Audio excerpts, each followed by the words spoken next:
नमस्कार दोस्तों, आप देख रहे हैं नंदू व्लॉग्स। मेजर डेवलपमेंट सामने आई है।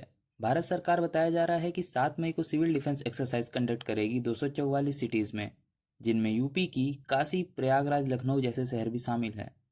इस एक्सरसाइज के द्वारा देश के सिविलियंस को ट्रेनिंग दी जाएगी। इन केस मान लीजिए अगर कोई अटैक होता है, कुछ वॉर के सायरन बजते हैं, तो उस वक्त आपको क्या करना है। देश की बड़ी आबादी पैनिक में न चली जाए, इसलिए ऐसी एक्सरसाइज को कंडक्ट किया जा रहा है। और इसको आप बिल्कुल भी हल्के में मत आकिएगा, क्योंकि ये एक्सरसाइज हम 1971 वॉर के बाद पहली बार कर रहे हैं। 1970 वॉर की बात की जाए तो जब पाकिस्तान के fighter jets Indian air space में घुस जाते थे, तो हमारे कई बड़े शहरों में ब्लैकआउट कर दिया जाता था, ताकि पाकिस्तानी फाइटर जेट्स को पता ना लगे कि कहाँ पर बहुत सारे सिविलियंस रहते हैं, कहाँ बॉम्बिंग करनी है।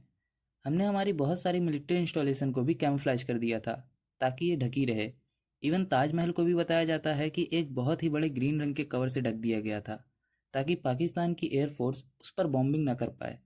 और उस टाइम पे अगर आप देखा जाए तो सिविलियंस को साफ साफ बता दिया गया था कि जब सायरन बजेगा तो समझ लेना पाकिस्तान की एयरफोर्स पास से गुजर रही है। तो कोई भी पटाखे नहीं फोड़ेगा, इवन माचिस की एक तीली तक नहीं जलाएगा। तो ये सब उस जमाने की मिलिट्री डील्स थी। उसके बाद से ऐसी मिलिट्री डील्स भारत की जनता को कभी नहीं करवाया गया। इवन 1999 में जो कारगिल वॉर हुआ था, उस टाइम पर भी ऐसी कोई एक्सरसाइज देश की जनता को नहीं करवाई गई थी। चलिए अब आसान शब्दों में जानते हैं, अगर ऐसा कुछ होता भी है तो क्या करना होगा। सबसे पहले अब मान लीजिए एक इमरजेंसी अलर्ट मिलता है कि Pakistani fighter jet Indian air space में घुस आए हैं।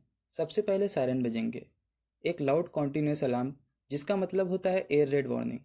इस सिग्नल के बाद आपको तुरंत किसी सेफ बिल्डिंग, बेसमेंट या कवर के नीचे छुप जाना चाहिए। अगर आप घर के अंदर हैं तो विंडोज़ को बंद कर लें, लाइट ऑफ कर लें और सेंट्रल रूम में जाकर छुप जाएं। इस ड्रिल का मकसद ये है कि लोग पैनिक ना करें और बिना डिले के सेफ्टी स्टेप्स को फॉलो करें। कई जगह पे डमीज का यूज़ करके एयर स्ट्राइक के बाद के डैमेज को दिखाया जाएगा, जैसे इंजर्ड लोग, फायर या बिल्डिंग कोलैप्स। यहाँ इमरजेंसी सर्विस अपना रिस्पॉन्स दिखाएंगी।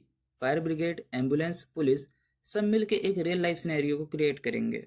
ओवरऑल आपको सिर्फ काम रहना है, अफवाह नहीं फैलानी है और ऑफिशियल की बात सुननी है। ऐसा नहीं कि किसी व्हाट्सएप ग्रुप पे मैसेज आ गया तो हम उस पर आंख बंद करके विश्वास कर लें। अगर आपको कोई नोटिस या अनाउंसमेंट मिले तो आप उसे सीरियसली लें। आपका कोऑपरेशन किसी की जान बचा सकता है। ये ड्रिल एक वार्निंग नहीं है, वेकअप कॉल है। भारत तैयार है। क्या आप भी हैं? वीडियो अच्छा लगा हो तो लाइक, शेयर और कमेंट जरूर करें और देश के लिए हमेशा खड़े रहें।